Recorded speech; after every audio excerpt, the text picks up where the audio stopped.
করলা বা উচ্ছে খাওয়া তো ভীষণই উপকারী, কিন্তু খেতে ভালো লাগে না। আর করলা ভাজা, করলা চচ্চড়ি এগুলো তো আমরা অনেকেই খেয়েছি, কিন্তু একবার করলা এভাবে ট্রাই করে দেখতে পারো, খেতে কিন্তু অসম্ভব ভালো লাগে। তো চলো, তার জন্য এখানে কয়েকটা করলা, এখানে 5 থেকে 6টা আমি কেটে নিয়েছি। উচ্ছেও বলে এটাকে, করলা হয়তো অনেক বড় বড় হয়। তো প্রথমে গোল গোল করে কেটে তারপরে মাছ বরাবর একটু দিয়েছি, মানে 2 টুকরো করে দিয়েছি। তো এটা পুরোপুরি গোল গোল করেও রাখতে পারো, কিংবা একদম সরু সরু করেও কাটতে পারো। এটা আমি ধুয়েই রেখেছি, কেটে কাটাটা আলাদা করে দেখালাম না। এবার এর মধ্যে আমি দিয়ে দিলাম পরিমাণ মতো নুন। আর এবার যেটা দিচ্ছি সেটা হচ্ছে কাশ্মীরি লঙ্কা গুঁড়ো, আর এটা কালারের জন্য ব্যবহার করলাম। আর এইবার দিচ্ছি পরিমাণ মতো হচ্ছে হলুদ গুঁড়ো। আর এবার একটা মিডিয়াম সাইজের পেঁয়াজ কেটে রেখেছিলাম, তো সেটাও দিয়ে দিলাম। আর যেটা দেবো সেটা হচ্ছে কাঁচা লঙ্কা। এই আমি এখানে 3 থেকে 4টা কাঁচা লঙ্কা চিড়ে রেখেছি, এটা নিজেদের পছন্দ মতো দেবে। এবার যেটা দিচ্ছি সেটা হচ্ছে বিশেষ একটা মশলা, উপকরণ বলতে পারো, সেটা হচ্ছে বেসন। এই বেসনটা আমি এখানে 2 চামচ মতো, 2 চামচ নয়, 1.5 চামচ মতো দিয়ে দিলাম। বেসন দেওয়ার পর অতিরিক্ত কিন্তু বেসন এখানে দেওয়া যাবে না, 1 থেকে 1.5 চামচ মতো। উচ্ছের পরিমাণটা যদি আরেকটু বেশি হয় তো 2 চামচ মতো দেবে।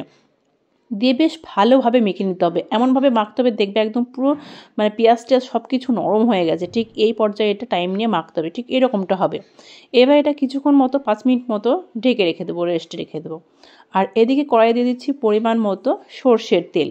এখানে একটা শুকনো লঙ্কা আমি ফোড়নে দিয়ে দিচ্ছি, একটাই দিলাম। আর যেটা দেবো সেটা হচ্ছে কালো জিরে ফোড়ন। তবে হ্যাঁ, এর পরিবর্তে কিন্তু 5 ফোড়নও দেওয়া যেতে পারে। আর যে ম্যারিনেট করে রেখেছিলাম উচ্ছেটাকে, 5 মিনিট এটা রেখেছিলাম আমি রেস্টে, সেটা দিয়ে দিলাম। আর গ্যাসের ফ্লেমটা কিন্তু লো টু একদম মিডিয়ামেই রাখতে হবে। দিয়ে মিনিট 2 মতো এভাবেই কিছুক্ষণ মতো একটু নাড়াচাড়া করে নেব। প্রথমে মিনিট 2 নাড়াচাড়া করে তারপরে বাদবাকি কিন্তু জিনিসটা করতে হবে। এইভাবে যদি উচ্ছে করে খাও, খেতে অসম্ভব ভালো লাগে, মানে দুর্দান্ত যাকে বলে।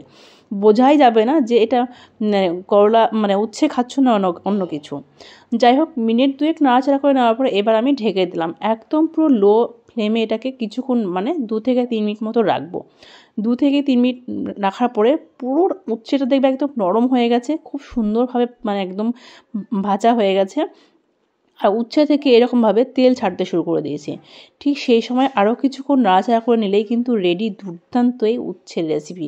আর গরম ভাতে শুরুতে এটা খেতে অসম্ভব ভালো লাগে। অনেক রকমভাবেই উচ্ছে ট্রাই করেছো, একবার এভাবে ট্রাই করে দেখো, খেতে কিন্তু দুর্দান্ত লাগে। ভিডিওটি ভালো লাগলে অবশ্যই লাইক কমেন্ট বেশি বেশি করে প্রিয়জনদের মাঝে শেয়ার করে দিও। আর যদি আমার চ্যানেলে নতুন বন্ধু হয়ে থাকো তো চ্যানেলটিকে অবশ্যই সাবস্ক্রাইব করে দিয়ে পাশে থেকো। আর আশা করি এইভাবে ট্রাই করলে কিন্তু সবারই খেতে ভীষণই ভালো লাগবে। একবার ট্রাই করে দেখতেই পারো। তো আজকের মতো এই পর্যন্তই, পরের দিন নেক্সট কোনো ভিডিওর সাথে দেখা হবে।